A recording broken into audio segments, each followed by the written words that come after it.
రాజమండ్రి దగ్గర గోదావరి వరద ఉధృతి తగ్గుముఖం పడుతోంది. 2 రోజులుగా గోదావరి ఉధృతంగా ప్రవహించింది. గంటకు 1 పాయింట్ చొప్పున నీటి మట్టం తగ్గుతోంది.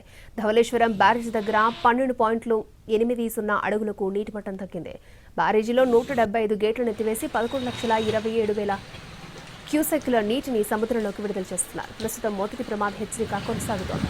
వరద ప్రవాహం తగ్గుముఖం పట్టడంతో గోదావరి పరివాహక ప్రాంత ప్రజలు ఊపిరి పీల్చుకుంటున్నారు. మరింత సమాచారాన్ని రాజమండ్రి నుంచి మా ప్రతినిధి శ్రీనివాస్ అందిస్తారు. విస్తృతంగా ప్రవహించిన గోదావరి వరద ఉధృతి రాజమండ్రి వద్ద ఇప్పుడే తగ్గుముఖం పట్టడం జరిగింది. ఇక్కడ గోదావరి చూసినట్లయితే బాగా వేగంగా తగ్గుముఖం పడటం జరుగుతున్నది.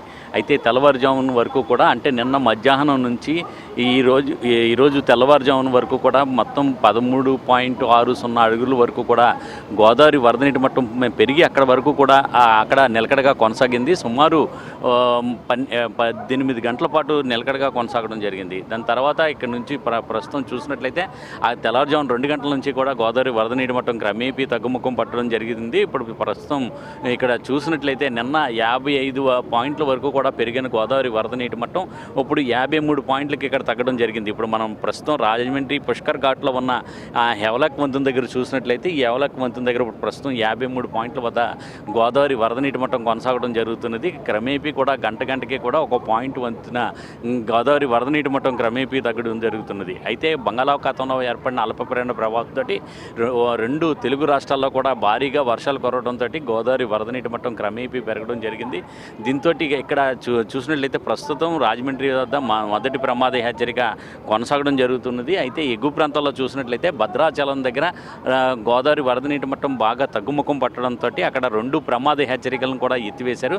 అక్కడ భద్రాచలం దగ్గర క్రమేపీ గోదావరి వరద నీటి మట్టం తగ్గడం జరుగుతుంది. దాంతో చింతూరు అల్లూరు సీతారామరాజు జిల్లా విలీన మండలాల్లో కూడా గోదావరి వరద నీటి మట్టం తగ్గుపడుతుంది. అక్కడ గోదావరితో పాటు సబిర్ నదులు 2 కూడా తగ్గుముఖం పడుతున్నాయి. అలాగే కోనవరం సంగమం వద్ద కూడా గోదావరి వరద నీటి మట్టం క్రమేపీ తగ్గి 40 అడుగులకు చేరుకోవడం జరిగింది. అలాగే సబరి నది చింతూరు దగ్గర అక్కడ కూడా 28 అడుగులకు మొత్తం గోదావరి వరద నీటి మట్టం జరిగింది.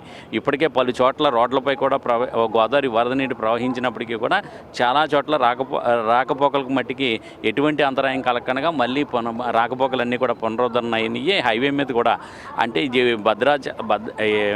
తెలంగాణకు ఆంధ్రాకు మధ్యన ఉన్న ఈ చింతూరు దగ్గర ఉన్న రహదారి మీద 326 రహదారి జాతీయ రహదారిపై కూడా నిన్న 2 రోజులుగా అక్కడ రాకపోకలు నిలిచిపోయినాయి. అవి కూడా ఇప్పుడు పునరుద్ధరణ కావడం జరుగుతుంది. మళ్ళీ వాహనాలు తిరిగి జరుగుతున్నాయి. ఆంధ్ర, తెలంగాణ, ఒడిశా రాష్ట్రాల మధ్య రాకపోకలు రవాణా వ్యవస్థ మళ్ళీ పునరుద్ధరణ కావడం జరిగింది. అలాగే ఇంకా మరి అక్కడ చూస్తున్నట్లయితే పోలవరం నిర్వాసితులందరూ కూడా అక్కడ ఈ విలీన మండలాల్లోని వాళ్ళ ఏజెన్సీలో ఉన్న గిరిజనులందరూ కూడా చాలామంది ఇబ్బంది పడటం జరుగుతున్నది. అయితే అక్కడ చూస్తే ఇంకా గోదావరి ఇంకా మరింత తగ్గవలసి ఉన్నది. మరి ఈ సాయంత్రానికి గోదావరి మరింత తగ్గే అవకాశం ఉంటుందని చెప్తున్నారు అధికారులు. మరొక 24 గంటల పాటు అప్రమత్తంగా ఉండాలని చెప్పేసి అధికారులు అక్కడ హెచ్చరించడం జరిగింది. గోదావరి నదిలో స్నానాలు చేయడానికి గోదావరి ఉధృతంగా ప్రవహిస్తున్న కారణంగా ఎవరు దిగవద్దని చెప్పేసి హెచ్చరికలు జారీ చేయడం జరిగింది. ఎవరు కూడా వెళ్ళకండగా ఉండే విధంగా అన్ని ఘాట్ల దగ్గర కూడా పోలీస్ గస్తీని ఇంకా కొనసాగడం జరుగుతున్నది. మరొక 24 గంటల పాటు ప్రజలందరూ కూడా